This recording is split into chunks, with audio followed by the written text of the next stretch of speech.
Good evening, everyone. It's 6:46 p.m. and I call the regular meeting of the Victoria City Council to order. Please join us with the Pledge of Allegiance. I pledge allegiance to the flag of the United States of America and to the republic for which it stands, one nation, under God, indivisible, with liberty and justice for all. The first item on our agenda tonight is announcements, and before we move on to the announcements, I'd like to take a few moments to read a statement on behalf of the City Council, if that's okay with Council. Yes. Terrific. On behalf of the members of the Victoria City Council and the Victoria City staff, I'd like to express our deepest condolences to the families of the victims of the plane crash that occurred in Victoria this past Saturday evening. This is a great loss, and it is felt deeply in our community.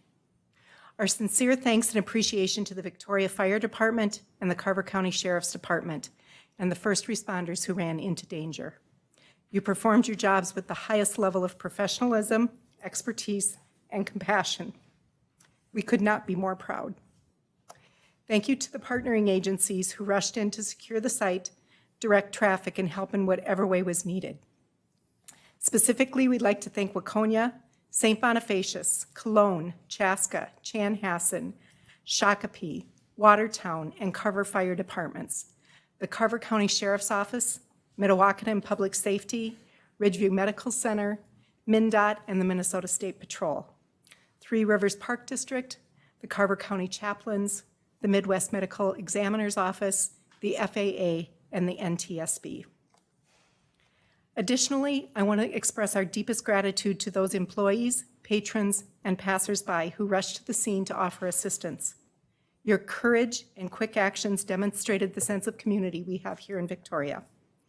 And to the many, many, many people who reached out with offers of support and help, our sincerest thanks for your generosity. Local businesses stepped forward to offer food, water, and drinks for our first responders and the many people who were on site.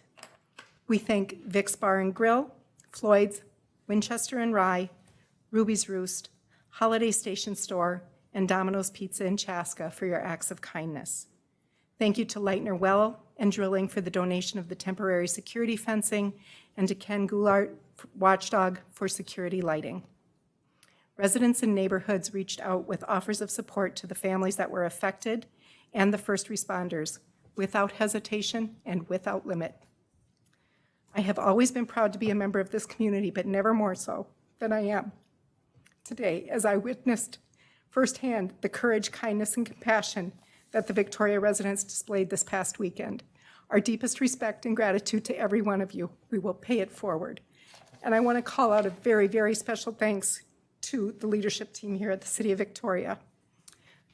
Chief Andrew Hager, City Manager Dana Hardy, Sheriff Jason Camerood, and Dave Shoger. Your leadership is inspiring to me, and you got on site and did whatever it took and led that thing to the best conclusion it could come to. So with that, I want to thank every one of you.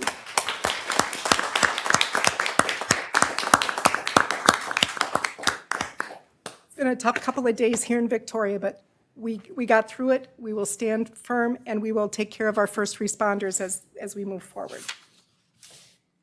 All right, there are no proclamations this evening, but there are some announcements.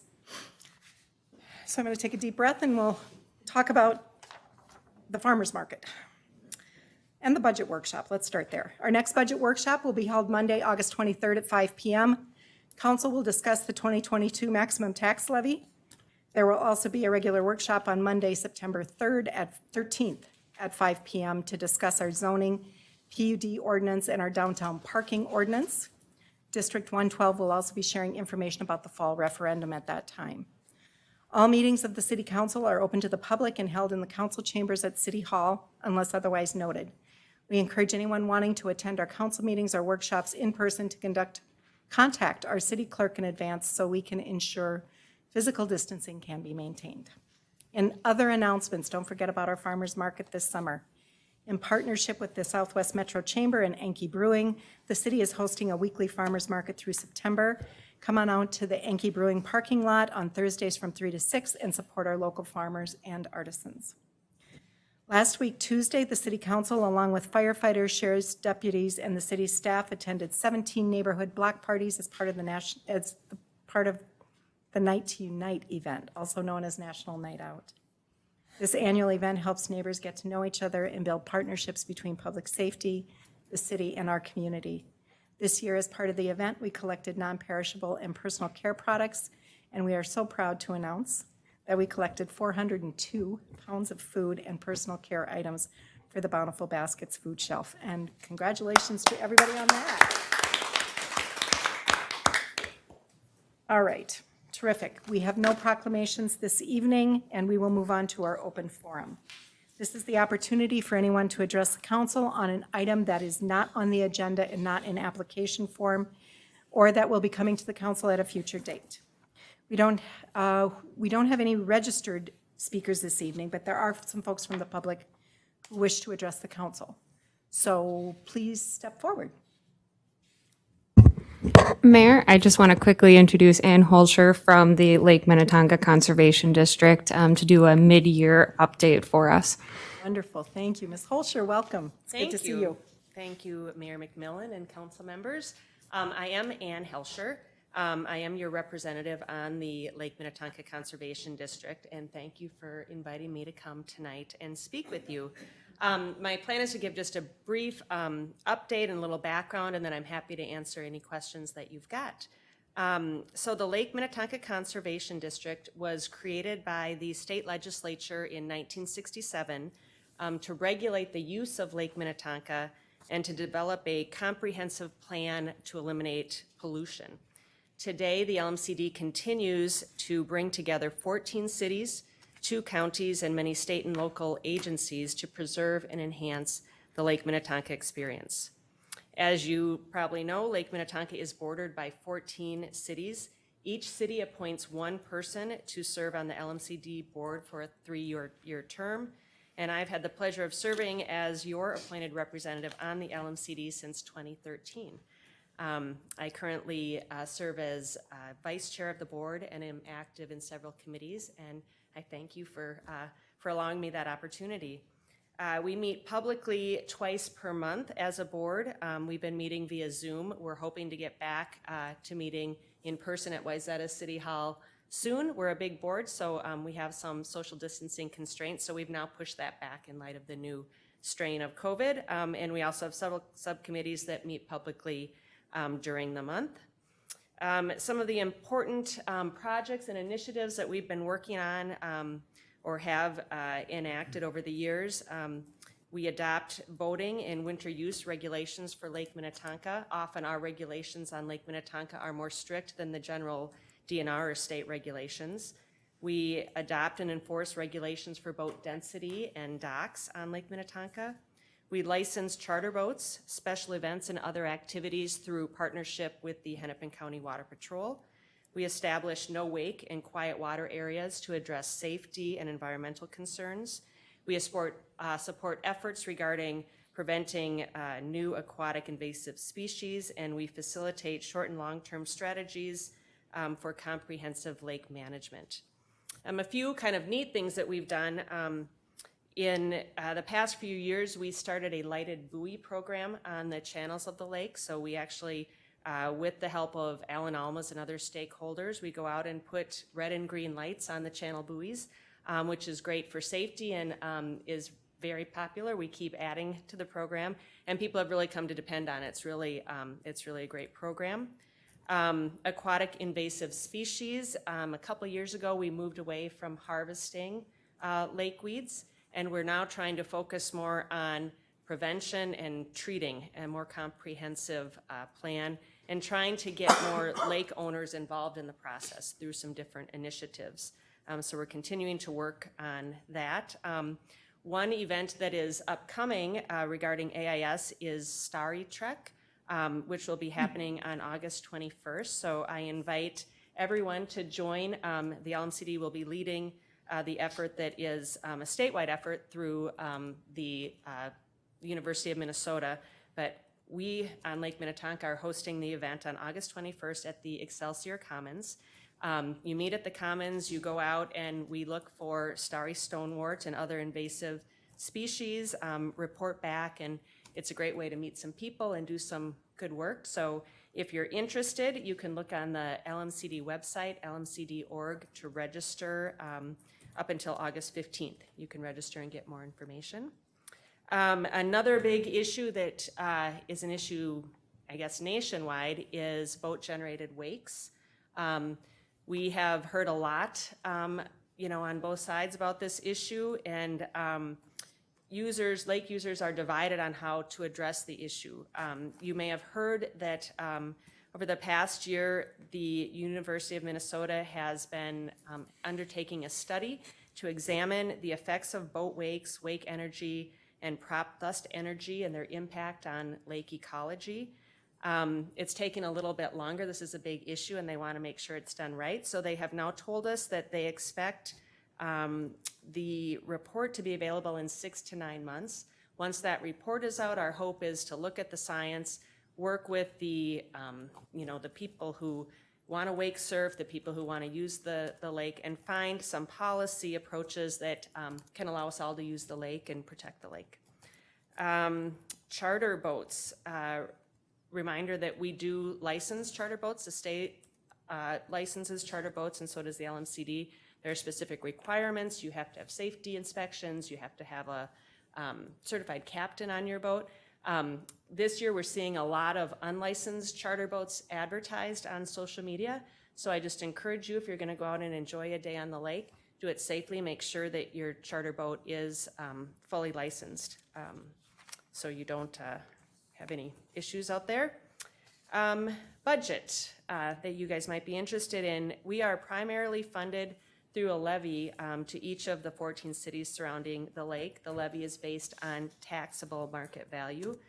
Our levy to the cities, our total levy to the cities in 2021 was $375,000. In 2022, the total levy will be $300,000 to the cities. We reduced the overall levy because we took out some funds that we were using for our AIS weed harvesting program. Since we're not doing that, we decided to give the cities that money back in a sense. Your share, the City of Victoria's share of the levy, again based on taxable market value, in 2021 was just under $30,000. In 2022, the levy to you, your share of the levy will be $23,162. And you should have already seen that. We've sent that out and you've had a chance to review that.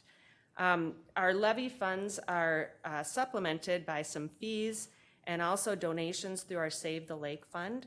Our Save the Lake program seeks donations to supplement the levy to fund safety, public safety on the lake, and environmental and educational initiatives.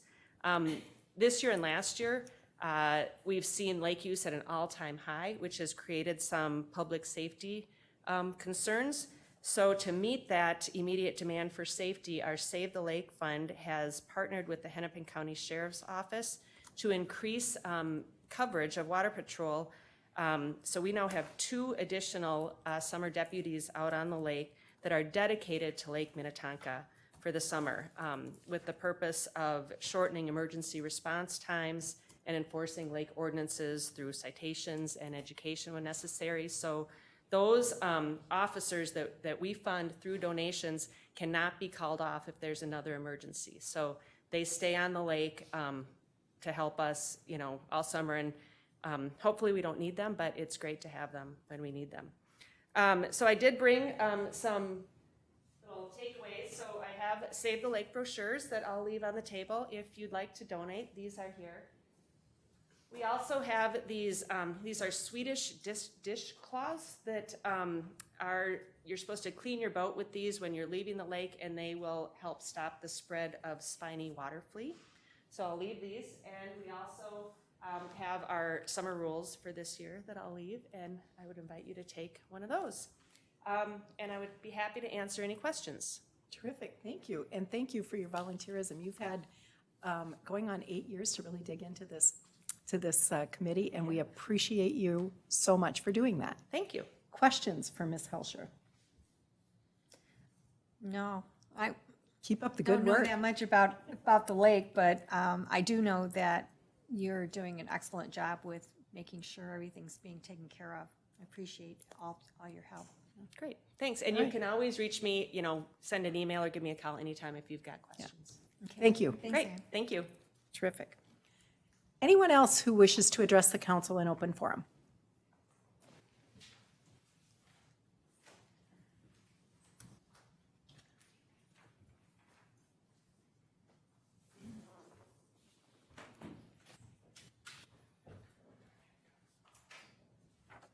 We have Laura Maurer and Sherry Schultz. Please step up to the microphone. State your name and address for the record, please. Hi, this is Laura Maurer, Woods Circle, and then, Sherry Schultz, Woods Drive. so thank you again for having us here. We just briefly wanted to make sure we covered some of the last points because we felt like the workshop needed to end so that you guys could get to some other topics. And it's just to make sure everybody at council understands the whole reason for the level 1, level 2 piece of it and all that case law research that we discussed in the last meeting. So we just wanted to make sure everybody was on board. And I think it was Mr. Roberts, you weren't here during that session, so we can kind of, And neither was city attorney yeah, as well. City Attorney so Bose wasn't here either. Is that appropriate for us to do? Sure. Okay, so the one thing that I want to make sure everybody understands, again, is that level 1 and level 2 is only for those who've been crimes against minors. So I want to make sure everybody understands that piece of it again. And level 3 goes beyond the minor category. So if they did commit a crime against an adult, but as a level 3, that would be for that piece of it. The reason level 1 and level 2 is against a minor and part of the requested amendment is to keep still our children safe with the city ordinance. And for constitutional reasons, it has been upheld in the 8th Circuit. So as we talked about during the last session, so you have 2 cases in the 8th Circuit, and that's what Minnesota State would have to follow as well, because they're going to have to uphold that law, is in Miller and in Weems. So in Miller is the one that approved the level 1, level 2 designation and keeping that in a city ordinance, and that was held constitutional in the 8th Circuit. And then in Weems, it was the level 3 and going broader for those who committed crimes against not just minors, but included adults as well. So there was the 2 cases talking about why you could go broad on a level 3 for somebody who did not commit a crime against a child, and that's because they're the worst of the worst, and they're most likely to reoffend. And then the court held constitutional in Miller, level 1 and level 2, because they are committing crimes against children. And the other thing to say about all of this as well, and I don't know, Sherry, if you want to dive into it, is when you look at some of the city ordinances here just in Minnesota, Deep Haven, Apple Valley also has the broader level 1, level 2, level 3. They don't designate it out like we do. They just put the crimes out there, right? So they have, if you committed this crime, you cannot be part of this resident buffer zone. When Apple Valley was sued, they also were amending their ordinance throughout that lawsuit, and there's a footnote in the case where you can see those amendments. Not one of the amendments adjusted the designated offender definition. What they were amending was pulling out, I want to say it was a sexual establishment clause. They pulled that out. And also during the lawsuit, they pulled out a clause regarding, or actually redefined their park definition. So during that entire lawsuit, it was never a constitutional claim on the level 1 or level 2 piece of it. And again, it is constitutional in Miller when you read about it there. So I just want to make sure we clarified that for everybody and brought that back. So, All right, thank you. Thank you. Anything else? No, I mean, I just, again, because we didn't have a chance to go over it before, we also have backup documentation that we had sent, but we may not have had a chance to go over with him, with City Attorney Vos, so I wanted to make sure that he had that. I also, I wanted to just also, because he wasn't present, I don't know, City Attorney, if you had a chance, when Sheriff Cameron was here, we spent special time discussing the fact that the 1 and the 2, albeit not public from a notification perspective, is a requirement not only of things that settle here legally, but transplants and relocations. And so it's incumbent on them, the relocating person, to come forward. And that's an important distinction because we tend to think about the cases itself and all of those things that have gone on such as we've seen in the last 60 days. It's broader than that, and his understanding was to us in that meeting, he already serves other counties that have different ordinances, so he is very accustomed and aware to reviewing and reading what are the specifics in the various counties that he has. And I just wanted to make that point because he did and said it in a very articulate way to us last time, because he does have 3 or 4 of them that he's working with now. So I just wanted you to know that as well. All right, thank you. All right, anyone else for open forum? All right, moving on. Let's adopt the final agenda. Council, is there a motion to adopt the final agenda? Motion to adopt the final agenda. And a second. Second. All in favor? Aye. Aye. Any opposed? We have adopted the final agenda. Let's adopt the consent agenda. Items on the consent agenda are routine, administrative, and don't require deliberation or are housekeeping items required by law. They are approved with 1 vote unless someone requests an item to be considered separately. Ms. Hardy, does staff have anything that they'd wish to pull from the consent agenda? None from staff, Madam Mayor. Council members, anyone like to pull something from consent? Anyone in the audience wishing to pull something from the consent agenda? Seeing none, I will have a motion to adopt the consent agenda, please. Motion to adopt the consent agenda. Can I have a second? Second. All in favor? Aye. Aye. Any opposed? Motion carries. Now moving on to our regular agenda. First item on the agenda is 6.1. That is a public hearing for consideration of a temporary noise permit for 8228 Victoria Drive. Presenting this evening is Community and Economic Development Director Marty Dahl. Mr. Dahl. Thank you, Mayor, members of the council. Yes, before you this evening, we do have another request for a temporary noise permit. This is for 8228 Victoria Drive. The applicant is St. Victoria Catholic Church. As you know, because we've done a couple of these recently, our code does require a temporary noise permit for any noise exceeding the city's typical noise standards. That permit may be granted by the city council after the city has notified all residences within 350 feet of the subject area and a public hearing has been held. And for this instance, staff has provided that notification as is required in code. So as I noted, this request is coming from St. Victoria Catholic Church. They are looking to play some outdoor music, I believe a band, from 6 p.m. to 10 p.m. on Saturday, August 28th as part of their annual festival. And the city's consideration of these temporary noise permits, it can be subject to any conditions, which can include time limits. And the city does have the ability to issue those for a variety of reasons, including if the activity is of temporary duration, if the cost of abatement would be unreasonably high, if the measures necessary to abate or avoid it would cause limited, ecological conditions or affect safety. There's no other reasonable alternatives available, or if the noise produced is considered to be of public interest, value, or entertainment. So staff does believe that the issuance of this permit will have minimal adverse impact and could be considered of public interest, value, or entertainment. And with that, staff would recommend the council conduct a public hearing as required and barring any major issues or concerns, approve the temporary noise permit. Thank you, Mr. Dahl. This is a public hearing, so I will now open the public hearing. Is there anyone from the public who wishes to speak to this noise permit? Any members of the public wishing to speak to the noise permit? And one more time. Seeing none, I will now ask for a motion to close the public hearing. So moved. Is there a second? Second. I have a motion and a second to close the public hearing. All in favor? Aye. Aye. Aye. Any opposed? Motion carries.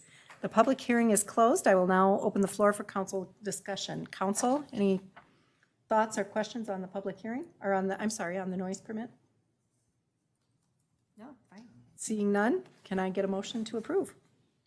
Motion to approve the temporary noise permit. And a second. Second. Any discussion? All in favor? Signify by saying aye. Aye. Aye. Aye. Motion carries. Moving on to 6.2, approve the notice of intent to accept applications for a cable franchise. Again, Mr. Dahl, you are on the hook for this one as well. Thank you, Mayor, members of the council. Yes, so just a little bit of background on this issue. So Victoria City Council serves as the local cable franchising authority for the city of Victoria. The way Minnesota works is it is still a local franchising state. There are some states out there that franchising has been done on the state level, but Minnesota is fortunate that that is still a local authority. So with that authority, as the franchise authority, the city council can issue cable franchises after accepting applications and reviewing them. We also, as a city, represent our residents on issues related to cable television or cable company use of public rights of way. Right now, Mediacom is the only cable franchise holder in Victoria, but cable franchises are not exclusive, so multiple operators can request to apply for a cable franchise. This request is before you this evening because MetroNet has indicated to staff that they are interested in providing a fiber build-out within Victoria to offer fiber optic internet, television, and phone service. For those of you who are not familiar with MetroNet, they recently acquired Jaguar Communication, who has been in our community for some time. So MetroNet does currently, through that Jaguar infrastructure, provide some internet or phone service, but with their full fiber build-out, they are also interested in providing television service, which would require a cable franchise. So state law establishes that process for considering a cable franchise, and it's pretty well spelled out what steps need to be taken for us as the local authority to be able to accept those and consider those. So the first step is for the city council to authorize and publish a notice of intent to accept applications for cable franchise. That's one of the items that's before you this evening. That application period then needs to be open for 20 days from the time of its first publication, and it must be published in the official newspaper twice. Once those applications have been received, there will be a review period, primarily from the city attorney's office to review those application materials. And then the council will be asked to hold a public hearing where the community will have an opportunity to come and provide feedback on MetroNet's proposal to provide a cable service within the city. Barring a positive outcome of that public hearing in that meeting, then it would be typical for the council to direct staff to negotiate a cable franchise agreement with the company. And that could take from several weeks to several months, depending on some of the issues that we're tackling.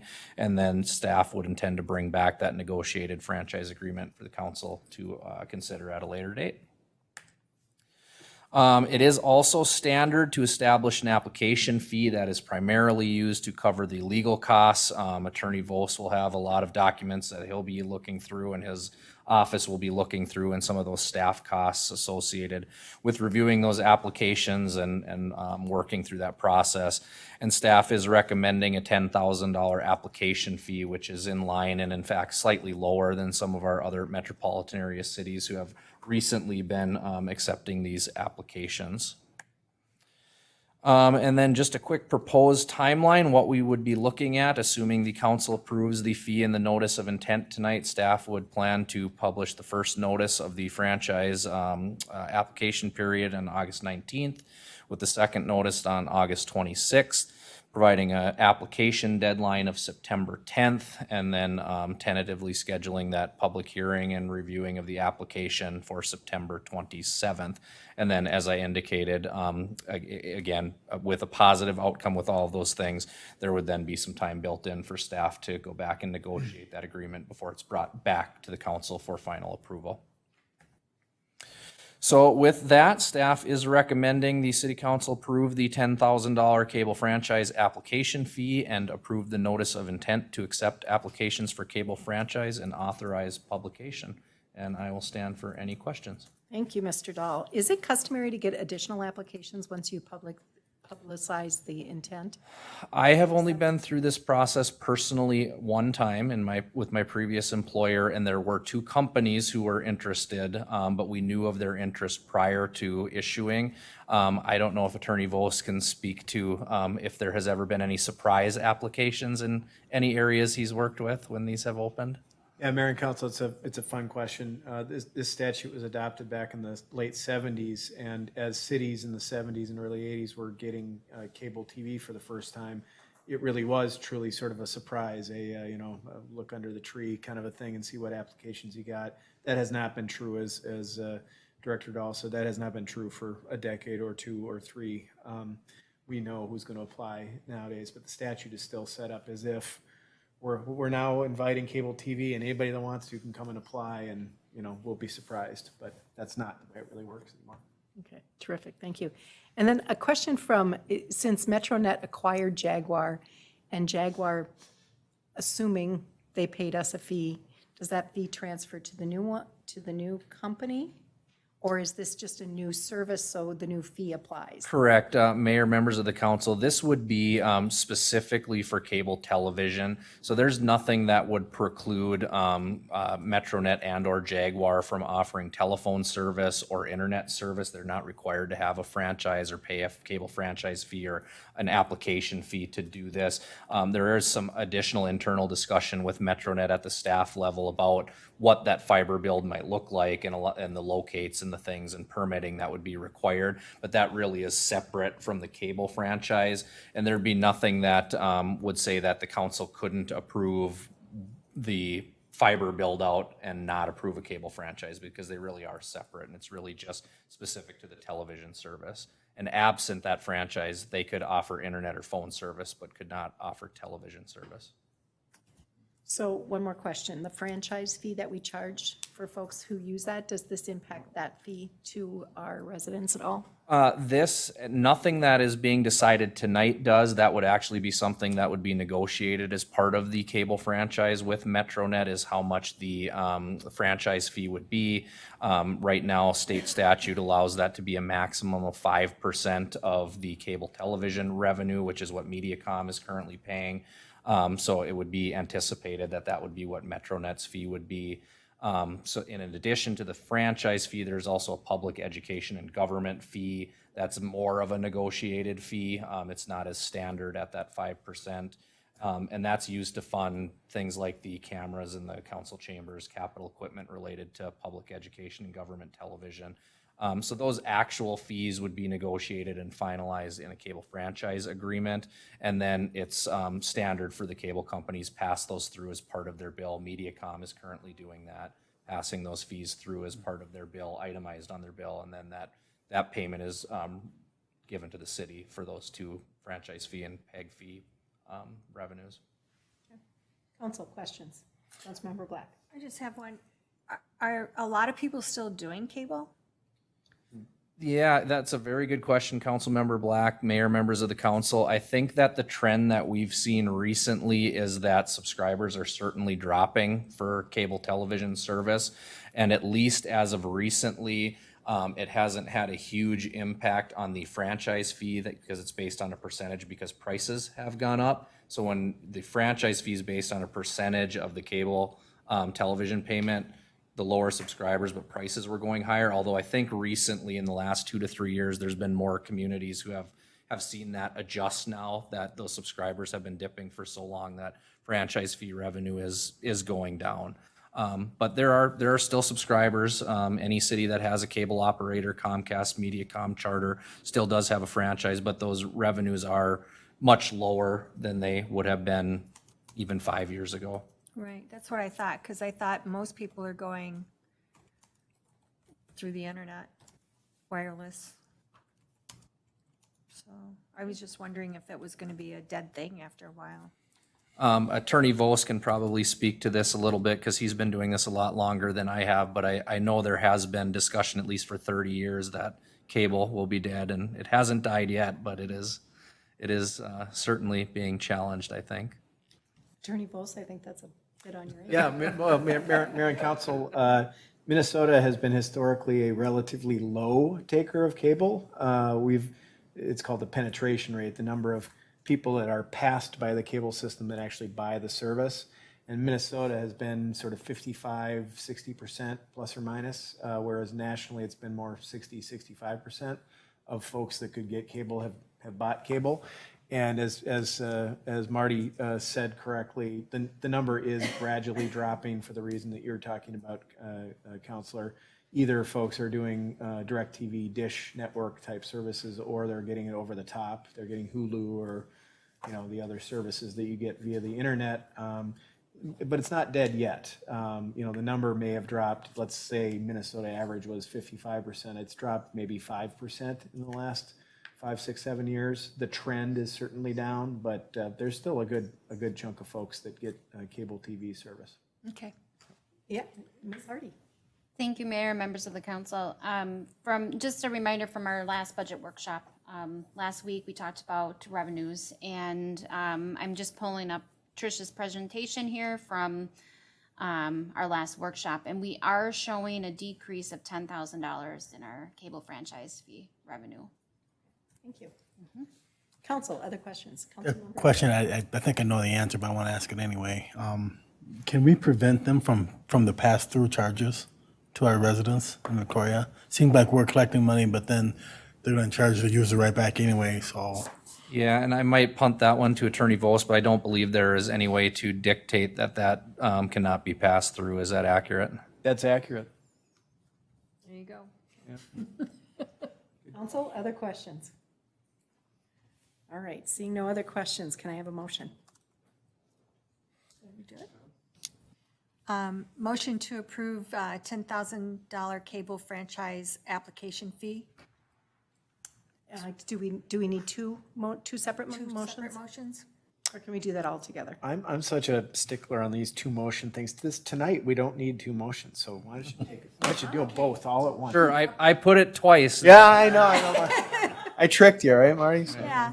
And approve notice of intent to accept applications for cable franchise and authorized publication. All right, we have a motion. Can I have a second? Second. Any discussion? We have a motion and a second. All in favor? Aye. Any opposed? No one's opposed. Motion carries. Thank you. Moving on, we're on item 6.3, awarding a contract for our South Area Utility Extension. Presenting this evening, City Engineer Kara Guerin. Ms. Guerin, welcome. Feels like we haven't heard from you in a while. Good evening, Mayor, members of the City Council. I gotta find my presentation now. And I can't see because I need glasses. All right, there we go. The agenda item tonight that's included in your council packet is approval of hiring a contractor for the second of 3 projects that are really considered to be part of the South Area Utility Extension scope of work that was put in place back in 2020 and a little bit before that. The first project that the City Council already approved was construction of the lift station. That included the connecting sanitary sewer and forcemain. If you recall, that had a longer lead time on things like pumps and control panels and generators, so that was awarded some time ago. It is under construction, though you're not seeing a lot of construction specific to the lift station yet because there's a lot of preliminary work that goes into that project before they can actually start construction. So there's submittals that are reviewed by the design engineer as they finalize the buildings and the pumps and all of the specific details. But the project tonight we're talking about is extension of the sanitary sewer sanitary sewer, force main, and water main. So that's actually from the Laketown 11th subdivision, so up north of Marsh Lake Road. We have to extend a gravity sewer line down to Marsh Lake Road, and then it will be a force main that runs along Marsh Lake Road and then along County Road 11. That will actually come all the way down to what will be the new access to the neighborhood. The developer is actually going to construct the force main within the development over to the new lift station location so that we didn't have 2 contractors trying to work underneath a road at the same time. The second part of the project is extension of a water line, also from the Laketown 11th neighborhood. It'll parallel the sanitary sewer line and force main. This was a schematic graphic from the preliminary design work. Both the sewer and water lines are proposed to be on the north side of Marsh Lake Road, which was what was requested by the property owner, the Schmieg Farm folks who own both properties on the north and south side. They did request to have both those lines on the north side, so we were able to accommodate that. The water line then does run along parallel to the sanitary sewer line past the Schmeek property, and then it is going to extend past the Geshtak property. We originally thought we would stop that water main short at the start of the Geshtak property, but if you recall from Marty's presentation, Dave Geshtak is going to continue to live in his home for a couple of years, so his homestead and area around his property is not going to be developed until a future phase of the Hunters Brook subdivision. So we do need to extend the city water then past his property to then be brought into the development to serve the rest of the development area. As a reminder, these utilities, both the first two projects, the lift station, the construction of the connecting sanitary sewer force main, extension of sewer and force main and water main, are all key to the city's south growth area. So this project was initiated in response to property owners south of Marsh Lake Road approaching the city, noting that they were prepared to request annexation and develop the property. So these utilities, once they're extended and constructed, will bring the city much closer to being able to serve the area south of the railroad tracks and west of County Road 11 and north of County Road 10, which is our commercial, I don't remember what it's guided, but it's commercial. There's some multifamily high-rise residential potential in there too, but expands tax base. So getting utilities to this area has been a priority for the community dating back a number of years. So there was a third project contemplated as part of this overall project, and that's the construction of Timber Terrace from where it ends in the Laketown development down to Marsh Lake Road. We're not proposing to complete that this year. That's something that the City Council will be asked to consider next year, so it'll be carried forward in the budget to next year for consideration. The road connection isn't necessary to facilitate this utility extension, so we wanted to keep those projects separate. The city did receive bids for this project on August 3rd. 3 bids were received for this project. The range in bids were included in your packet as well as noted here on this slide. The low bidder for the project was GM Contracting, Inc., the total amount of $1,290,579.99, which was slightly above the engineer's estimate at the time the design was completed. So not including that third project of the road in I don't know why I can't talk tonight. I was on vacation last week, maybe that's why. So not including that roadway extension, the current CIP budget for the 2 projects that are under consideration, the one already approved and the one tonight, the CIP includes $3.535 million for this work. With what staff is recommending for a post-bid budget is $3.66 million, so it is slightly higher than what was anticipated back when the CIP was set. But we've talked about this in the previous presentations on this topic. There was a lot of changes that occurred from the time that the CIP budget was set. The timing of the construction was delayed as we decided that it was best to not proceed with the project until such time as we had an actual development application in front of the city. And that served us well.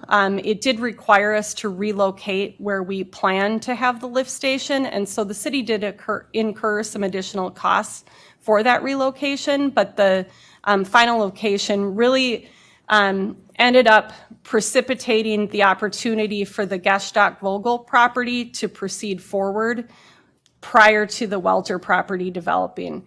Historically, in the previous layouts for the project, the lift station had been located closer to the railroad tracks, which was causing this challenge where you had 3 different landowners having to work together with different sets of developers, and the timing just couldn't line up between the two. So we were able to work with the developers and the developers' engineers to locate the lift station on the boundary of both properties, which really then doesn't have one tied to the other to be able to move forward with the project. So we had some additional costs associated with those delays.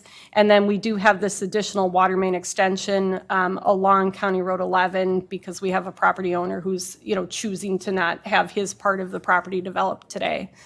The funding for this project is Sewer and Water Enterprise Funds. As a reminder, those funds are generated through fees that are charged to the developer at the time of development and then at the time of building permits. So there's two parts to those fees. Some come in with development, some come in with the time of the building permit. Those are the funds that the city uses to pay for these types of infrastructure improvements that ultimately serve development. The finance director will continue to take a look at what the combination of cash and bonding will be from those two funds. But that I anticipate you'll be seeing at the next council meeting, what the proposed financing, final details of that financing plan to move forward with the bond issuance. And with that, I'm happy to answer any questions. Thank you. Council, questions? Been talking about this for a while, so. Pretty detailed. All right, any questions? Seeing no questions, I'll take a motion. Motion to approve the resolution accepting bids and awarding a contract for the South Area Utility Extension Project. Is there a second? Second? All in favor? Aye. Aye. Aye. Any opposed? Motion carries. Thank you, Ms. Guerin. Thank you. Moving on to item 6.4 is consideration of a counteroffer from the property owner at 8099 Bavaria Road for easements related to the Bavaria Trail East project. Minnesota statutes allow us to go into a closed meeting to consider offers or counteroffers for the purchase of real property. I'm looking for a motion on whether we would like to consider this counteroffer in a closed session. I make a motion to close this meeting pursuant to Minnesota statutes. Is there a second? Second. We have a motion and a second. All in favor? Aye. Motion carries. For those of you who are with us here this evening or watching at home, the meeting will now go into closed session in an adjacent room to the council chambers. Council, necessary staff, and the city attorney will meet in closed session and return to the council chambers when finished to reopen our meeting and provide a summary of the closed session as required by law. While we are in closed session, our video will display a splash screen indicating we will return shortly. We will now go into closed session.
It's up here.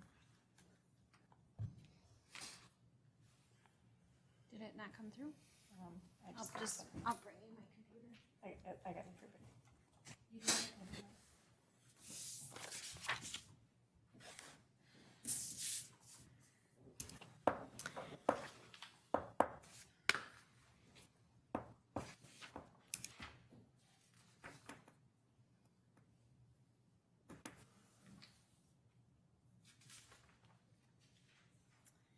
All right, we need a motion to reopen the meeting. Council, is there a motion to reopen the meeting?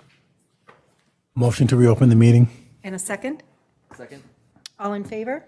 Aye. Aye. Any opposed? We are now back in open session and can return to the chambers. For the public's benefit, after our closed session, there was a motion to reopen the meeting, and the council will continue with our agenda this evening. Before moving on with the remainder of the agenda, I will summarize the closed meeting as required by state law. City Council met in closed session to consider the counteroffer. We are declining the offer as it is not in the taxpayers' best interest. The City Council is disappointed in this outcome. We lost the opportunity to develop this trail, which was a clear community priority, and we have also lost a $150,000 grant. We have directed staff to cease work on the Bavaria Trail connection and work with the Park and Rec Committee to identify the next trail priority. Council, there are no more regular items to come before us this evening. We will now move on to reports and emerging issues. Attorney Vos, any reports from you? Nothing, Mayor, thank you. Ms. Hardy, any reports from you? Mayor, members of the council, I just like to point out, we have new artwork in our council chambers. So the artist is Tom Fody. He has made appearances in with our artwork, our partnership, before, but this show is exclusive to his artwork. It's beautiful, beautiful art, and Cartagena and Corcora Valley, Colombia is where this artwork is centered from. Again, this partnership is made available or possible to us with Zeller Art Studio. So Deb Zeller, Victoria resident, and her art studios in Hopkins. All the artwork that you see in council chambers and throughout City Hall is available for purchase, and we coordinate. You can come in at any time that City Hall is open, and then the staff will coordinate connecting you with the artist if you want to purchase the artwork. So we are also inviting all members of the public to come in and if I can show Councilmember Roberts' ballot, but People's Choice ballot. So if you have a favorite piece of artwork in this collection, you can cast your vote for that, hand it to staff at the front desk, and at the end, the artist gives us permission to use their artwork, the selected artwork in our promotions and marketing. So it's good for them and great for us. So Terrific, thank you. Yes, don't overlook this really, really neat amenity here at City Hall. It is phenomenal. Every art is so unique and everyone is better than the last, so it's fantastic. Council, any reports from council this evening? Councilmember Roberts? Councilmember Black? A lot going on this week. The Carver County Fair is starting this week, so I'm excited about that. Churchill's is having their 7th anniversary bash with a pig roast, and that's on August 19th. And St. Victoria is having their rummage sale this weekend on Thursday and Friday, and they're accepting donations tonight and tomorrow. So I just wanted to end with some good stuff. Thank you, thank you. Councilmember Hebert, any reports? No reports from the mayor this evening. With that, I will take a motion to adjourn. Good. Motion to adjourn? Second? All in favor? Aye. Aye. Motion carries. We stand adjourned. Thank you. Good night.